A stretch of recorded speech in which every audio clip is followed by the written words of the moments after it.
Greetings, fellow seekers. Today we stray from the roads of reason and step into a hall of gilded lies, a place where beauty cloaks cruelty and where feasts are spread for those who will not live to see the next moonrise. Here, laughter masks hunger, and honeyed words become the bars of unseen cages, each phrase a link in a chain no one remembers forging. It is in such places that the Lamia waits, seductress of hearts, corrupter of kingdoms, and predator of the weary spirit. Join us as we unveil its origins, its deceptions, and the terrible ease with which it turns triumph into ruin. Some say the first Lamias were once mortal women, queens, priestesses, or lovers who defied the gods and were cursed for their arrogance. Others claim they were created by the dark prince of pleasure, shaped from the souls of those who delighted too deeply in cruelty and indulgence. Yet that punishment does not produce penitence. Lamias revel in what they have become. They scorn virtue and take joy in corruption, not just of body, but of soul. They ensnare the righteous, the wise, and the strong, wearing them down until only shadows of their former selves remain. A Lamia does not strike quickly. It waits, weaving false comforts and pleasures until its victim no longer remembers what they were fighting for. They are drawn to places of faded grandeur, abandoned temples, ruined courts, cities half swallowed by sand. There they rebuild false kingdoms out of illusion and memory, populating their halls with the broken wills of those who strayed too close. They do not hunger for conquest, they crave decay and the power to watch it unfold, one faltering step at a time.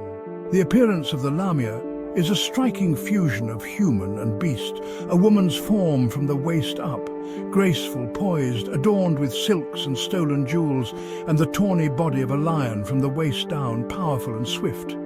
Though most Lamias bear the lower bodies of lions, this is not their only form.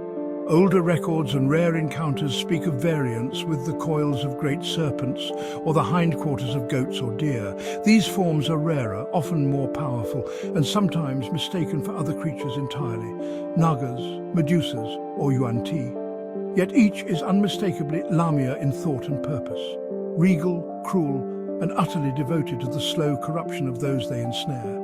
The Lamia's faces are often unnervingly perfect, unmarred by age or blemish. Their voices are rich and melodious, weaving promises that seem impossible to doubt. Yet for all their beauty, they cannot conceal the beast within. Their claws are sharp as razors. Their eyes, though bright, gleam with a hunger for control rather than affection. Through innate magic, a Lamia cloaks its domain in illusions. Crumbling ruins appear as golden palaces, barren wastelands shimmer as lush gardens. Even their own forms may be veiled in enchantments, appearing as queens, high priestesses, or lost companions. But the greatest danger lies not in her claws or illusions, but in her curse. Once a creature falls under the Lamia's charm, a single touch can seal their fate, bestowing a lingering affliction that dulls the senses, clouds judgment, and halts all healing. No rest will restore you. No potion will mend your wounds. Only a cleansing of true magic can break the enchantment, if it is reached in time. Lamias are not hunters in the traditional sense. They do not pursue prey with fang and claw alone. They build traps of gold, of music, of longing. They lure travelers with visions of sanctuary, lost libraries, untouched vineyards, secret cities hidden beneath the sands. Those who enter are greeted with kindness, offered rest and celebration, and by the time they notice the cracks in the facade, their strength has already begun to wane. A Lamia weakens its victims subtly. First, the loss of resolve, then the forgetting of names, finally the loss of will to resist at all. Once a soul is sufficiently hollowed, the Lamia may choose to enslave it, adorn its halls with another broken treasure, or abandon it to madness. If challenged directly, a Lamia fights with guile. It strikes the mind first, sowing confusion and fear. It relies on illusions to divide and disorient. Only when cornered does it reveal its full savagery, the strength of its beastly nature, unleashed without pity. Facing a Lamia is to wage war not merely against a beast, but against your own certainty. Within its domain, nothing is as it seems. Allies may appear as foes. Paths may loop endlessly.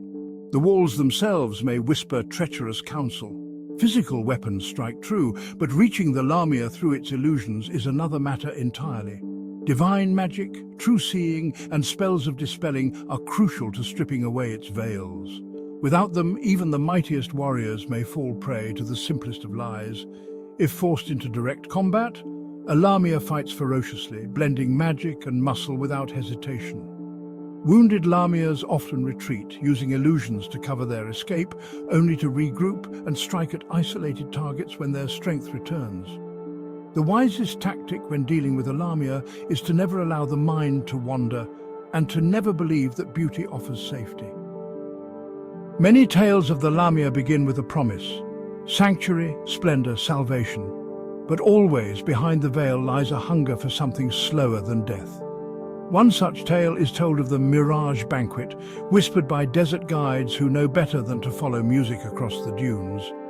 It speaks of a caravan that vanished en route to the salt city of Tharkesh. Days into their crossing, they glimpsed a feast laid out beneath golden canopies. Roasted meats, chilled wine, music sweet enough to weep.